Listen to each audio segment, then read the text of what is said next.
Hello everybody, welcome back to Dr. Movie, the podcast on wheels that just dodged a tire in the road. Snuck up on me. It's dark right now. I just had to swerve. Perfect timing. Back for another episode. You know, we just did Ghoulies, and I really wasn't that impressed. But today we're going to talk about Ghoulies 2. Well, I went ahead and bit the bullet. That I didn't bite. I had to buy it to bite it, I guess. So I bought the bullet so I could bite the bullet.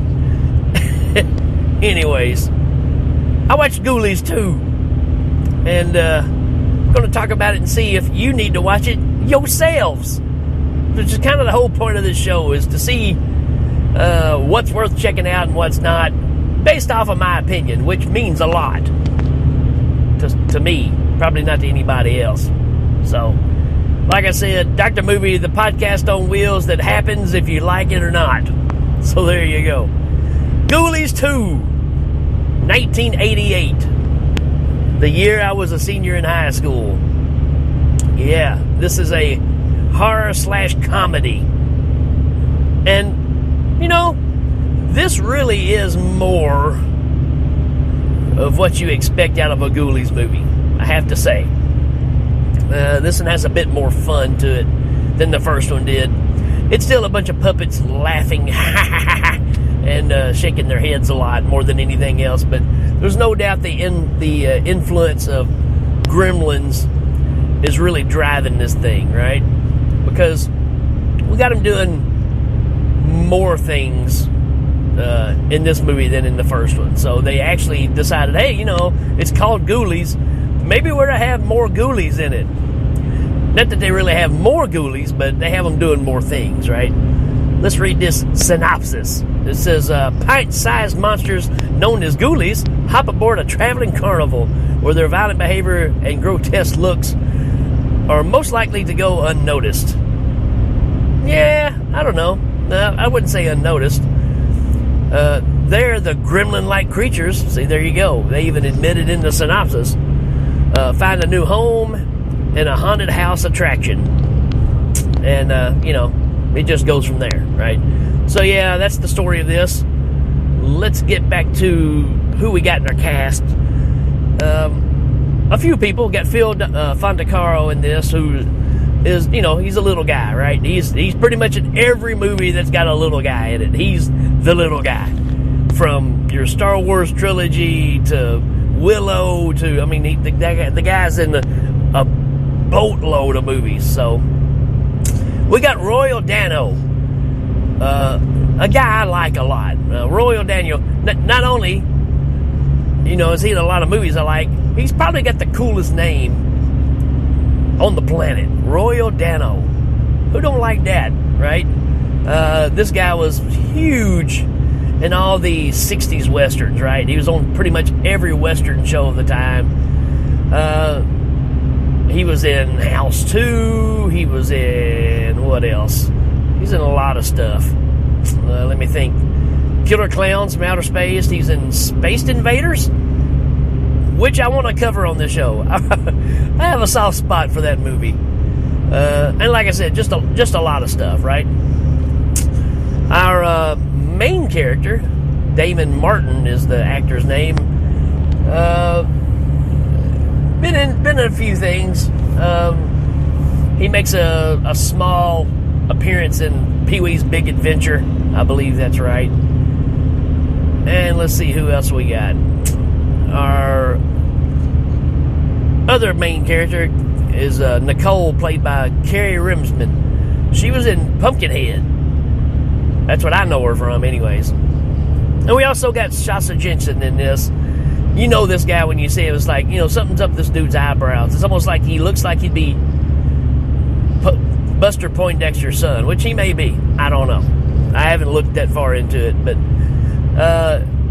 Dazed and Confused. That's kind of what I think of when I see this guy, right? So, pretty good cast. And like we said, we talked about the synopsis. Yeah, there's a carnival that's going around. They're not doing so hot. It's a family-owned business, but the family has nothing really to do with it. They just bought into it to make money.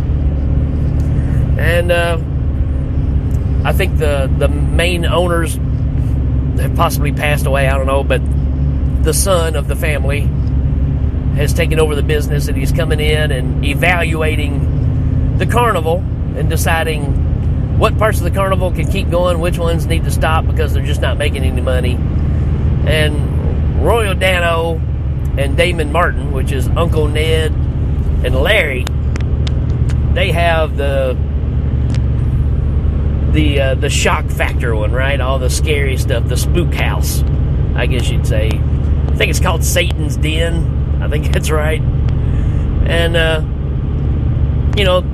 it starts off there driving a truck and having a conversation. And something goes wrong with the truck that they're driving, and they stop at this little gas station. But what happens before that is this guy runs into the gas station with this big bag, and we just assume that the Ghoulies are in it, and he's trying to get rid of the evil. So we don't have any background on what this story is.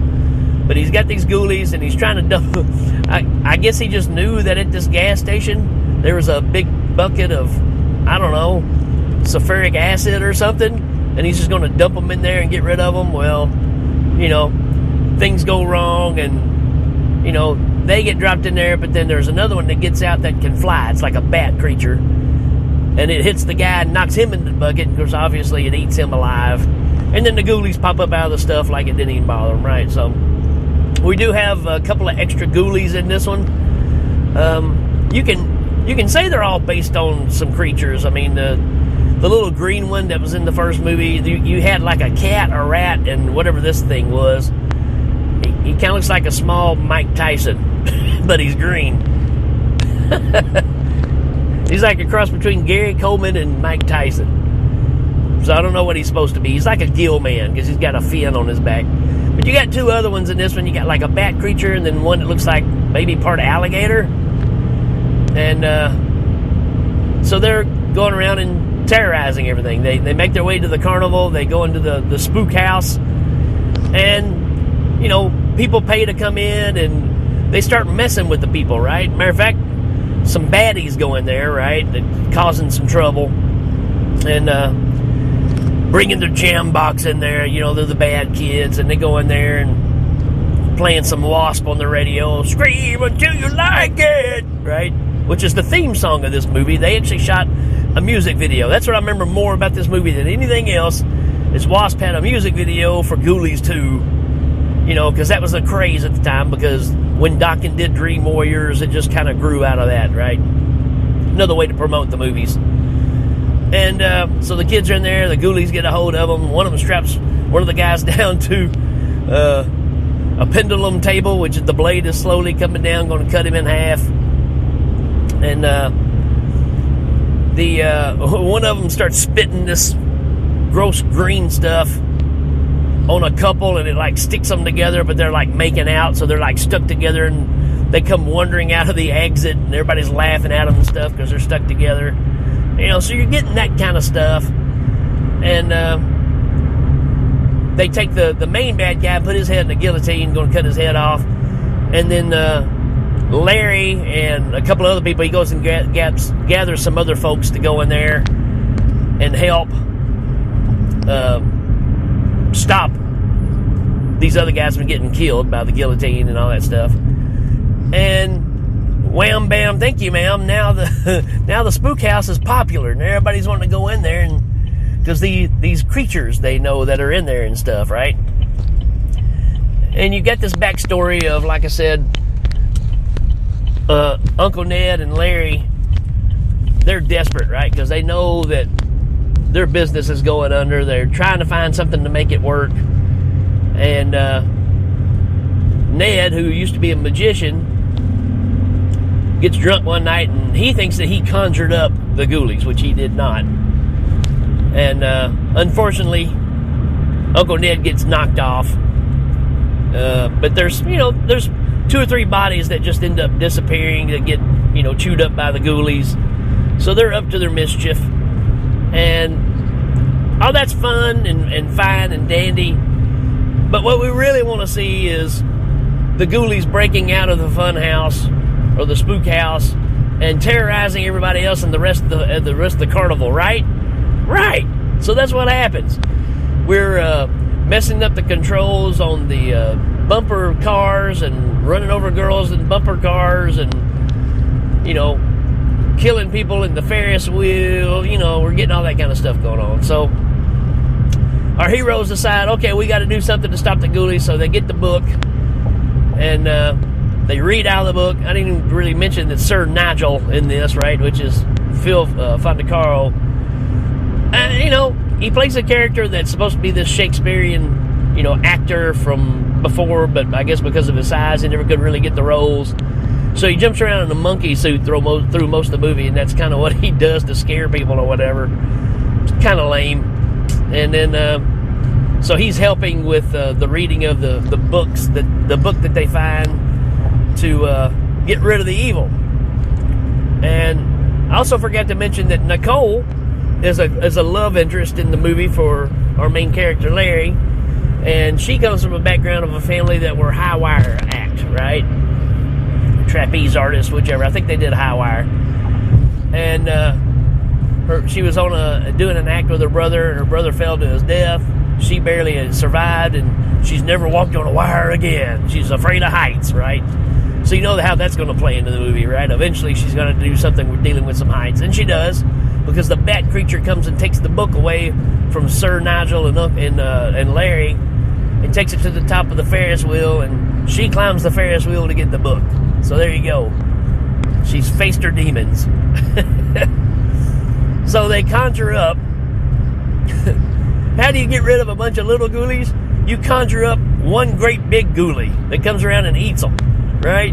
So now you get this 7-foot ghoulie walking around with 3-foot hands, which is hilarious looking. And he's going around and he knows, I guess he can smell them or whatever, but he can just reach into the popcorn vat and pull out a ghoulie and eat it right there on the spot. So he's going around eating all the ghoulies, but they don't know how to stop him. So they take Sir Nigel's outfit, that's the gorilla outfit. They put a Molotov cocktail in there. The ghoulie eats the outfit, which I'm going, wait a minute. This thing can smell ghoulies and knows what it's doing. It acted like it wanted to eat Sir Nigel because he's little. So they fool it by throwing the outfit out there like the ghoulie would have any idea what the outfit is, like it used to belong to Nigel or whatever. And then, he starts chomping on it, which they filled up with a bag full of clothes, like it's not going to know, hey, there's really no meat to this. And I'm stuck behind a car that don't know if they need to go or not. This person obviously hasn't been through here before. They throw this outfit out there full of clothes and a Molotov cocktail, and the thing hits it and it explodes. And that's it. That's how this one ends. This one is a lot more fun than the first one. You see a lot more ghoulies. That can be a good thing or a bad thing. They have a bit more expression in this one, right? They spend a little money on making their eyebrows work. And so they do have a bit more animatronics to them, which helps, no doubt. But this one, you know what? It's a lot of fun. Way more fun than the first one.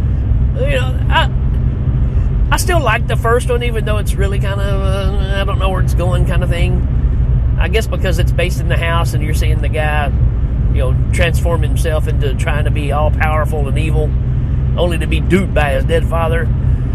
This one, you don't need that much of a story. You just need a situation, right? Which maybe they tried too hard with the first one and really didn't know what to do, and then Gremlins happened. They're like, that's what we got to do, right?